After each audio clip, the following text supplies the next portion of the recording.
வணக்கம். த ஃபிளிக்ஸ் ஜெட்ஸ் தமிழ் சேனலுக்கு வந்ததுக்கு நன்றி.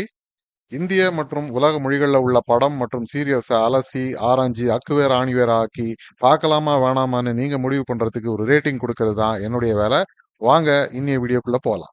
இன்னைக்கு நாம பார்க்க போறது Z5ல ஓடிட்டு இருக்கிற த broken news web series season 1 and season 2 விமர்சனம். ஒவ்வொரு சீசன்லயும் 8 எபிசோடு, 40லேருந்து 45 நிமிஷம் ஒரு எபிசோடு.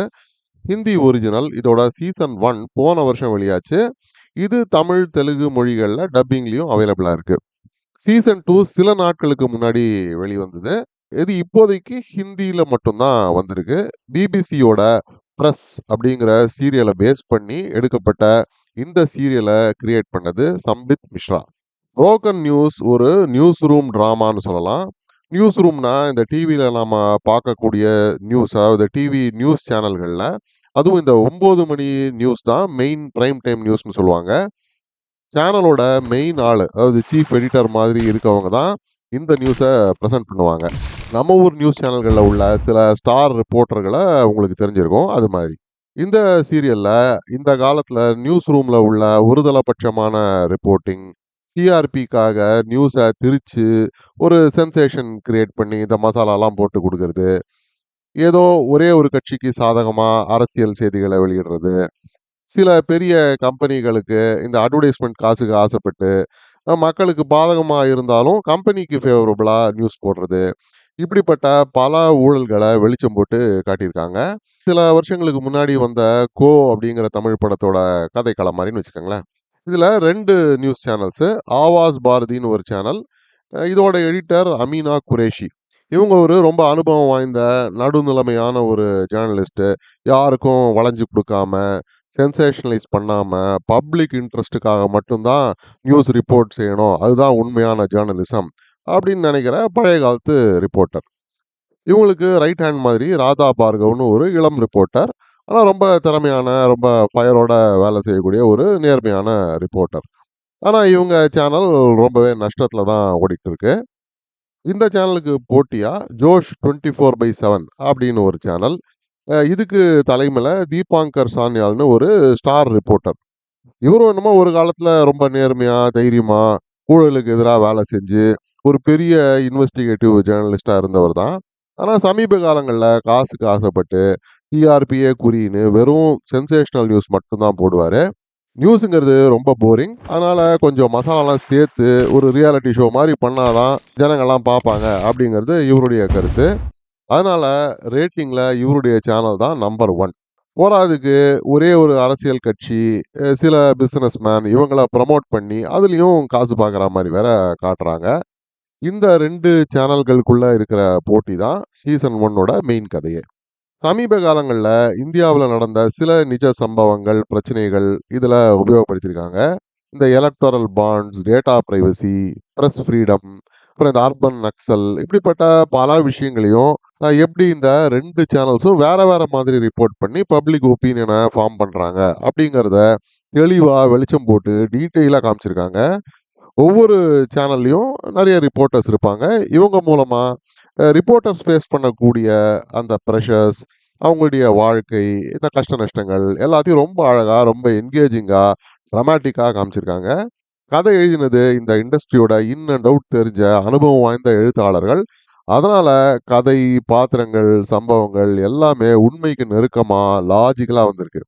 அதே சமயம் இது ஒரு டாக்குமெண்ட்ரி மாதிரியோ அல்லது ரொம்ப ப்ரீச்சியாவோ இல்லை ஓவர் ட்ராமாட்டிக்காவோ இல்லாமல் எழுதினது எழுத்தாளரோட திறமையை காட்டுது. பாராட்டுக்கள். சீசன் 2ஓட கதை கொஞ்சம் வித்தியாசமாக இருக்கும். சீசன் 1ல் இந்த 2 சேனலில் இருக்கிற போட்டியில் ராதா பார்கவை அரசாங்கத்துக்கு எதிராக ரிப்போர்ட் பண்ணாங்க அப்படின்னு ஜோஷ் 24/7 சேனலோட தீபாங்கர் மற்றும் அவர் சப்போர்ட் பண்ணுற அரசியல் தலைவர்கள் எல்லாம் சேர்ந்து டெரரிஸ்ட்னு முத்திரை குத்தி ஜெயிலுக்கு அனுப்பிச்சிடுவாங்க. மாசக்கணக்கில் ஜெயிலில் இருந்துட்டு பெயில் வாங்கிட்டு சீசன் 2ல் வெளியில் வர ராதா பார்கவ் ஆளே மாறி போய் பழி வாங்குற வெறியில் தீபாங்கரோட ஒரு படி அதிகமாக சென்சேஷனல் ரிப்போர்ட்டிங் செய்ய ஆரம்பிக்கிறாங்க. இதுக்கு ஆவாஸ் பாரதியோட டிஜிட்டல் சேனல் அப்படின்னு சோஷியல் மீடியாவை உபயோகப்படுத்திக்கிறாங்க. ஆனால் சீசன் 2ஓட மெயின் கதை 1-2 எபிசோடுக்கு அப்புறம் வேற மாதிரி போகுது. அமீனா குரேஷி சாதாரணமாக இன்வெஸ்டிகேட் பண்ணுற ஒரு ஸ்டோரி ரொம்ப பூதாகரமா வெடிச்சு பல உயிர்களை காவு வாங்குற அளவுக்கு போயிடுது.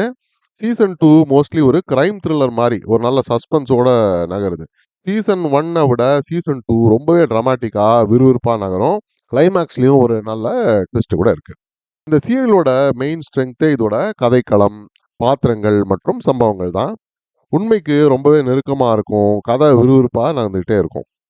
சீசன் 1ல ஒரு மாதிரி இந்த லெஃப்ட் லிபரல் மீடியாவை சப்போர்ட் பண்ற மாதிரி தான் கதை எழுதியிருப்பாங்க. நல்லவங்க எல்லாம் லெஃப்ட் மீடியால இருக்கா மாதிரியும், கெட்டவங்க எல்லாம் இந்த ஆப்போசிட் சைடுல இருக்கிற மாதிரி தான் காட்டுவாங்க. ஆனா சீசன் 2ல இதை ஓரளவுக்கு ரெக்டிஃபை பண்ணி, பேலன்ஸ் பண்ணி 2 பக்கமும் ஸ்ட்ரெங்க்ஸும் இருக்கு, தவறுகளும் செய்றாங்க அப்படிங்கிற மாதிரி காட்டுறதுனால, ஓவராலா இந்த சீரியல் ஓரளவுக்கு பேலன்ஸ்ட் ஆயிடுது. இதுக்கும் நம்மளுடைய பாராட்டுகள். நடிப்புன்னு பார்த்தீங்கன்னா, தீபாங்கர் பாத்திரத்தில நடிச்ச ஜெய்தீப் அகலாவத் ரொம்பவே அமர்க்களமா நடிச்சிருக்காரு. இவருடைய ஸ்க்ரீன் பிரசன்ஸு ரொம்பவே அலட்டிக்காம, கத்தி கூச்சல் போடாம இந்த பாத்திரத்தில அவர் நடிச்சிருக்காரு. எனக்கு ரொம்ப பிடிச்ச ஒரு பாத்திரம் மற்றும் நடிப்பு இது. அப்புறம் சொல்லணும்னா, அமினா குரேஷியா நடிச்ச சோனாலி பென்ட்ரே, அதுக்கப்புறம் ராதா பார்கவா நடிச்ச ஸ்ரீயா பில்காவ்கர். இவங்க ஒரு சில இடங்கள்ல கொஞ்சம் ஓவர் ஆக்ட் பண்ணாலும் நல்லாவே பண்ணியிருந்தாங்க. மத்தபடி டெக்னிக்கலா இந்த sets, background score, camera work எல்லாமே அழகாவே வந்திருந்தது. குறைன்னு சொல்லணும்னா, சீசன் 1ல முதல் எபிசோட்ஸ்ல கேரக்டர்ஸ இன்ட்ரோடியூஸ் பண்ற காட்சிகள்ல தேவையே இல்லாத கொஞ்சம் ஸ்லீஸியான காட்சிகள காட்டியிருந்தாங்க. கொஞ்சம் நெருக்கமான காட்சிகள்.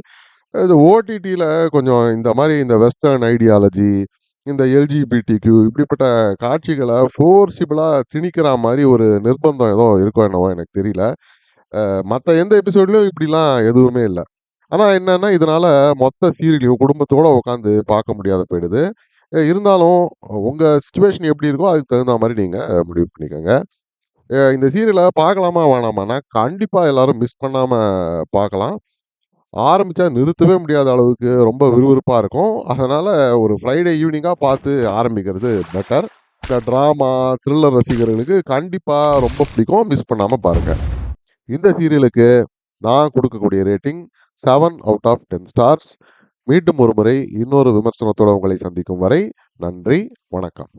இந்த வீடியோ பிடிச்சிருந்ததுன்னா லைக் பண்ணுங்க, ஷேர் பண்ணுங்க, சப்ஸ்கிரைப் பண்ணுங்க. உலகத்தரமான படம் மற்றும் சீரியல்களை நீங்க பார்க்கணுங்கிறதுக்காக பல சினிமா சீரியல்களை பார்த்து அதிலேருந்து சரியானதை மட்டும் அடையாளம் காட்டுறது தான் இந்த சேனலோட குறிக்கோள். நன்றி.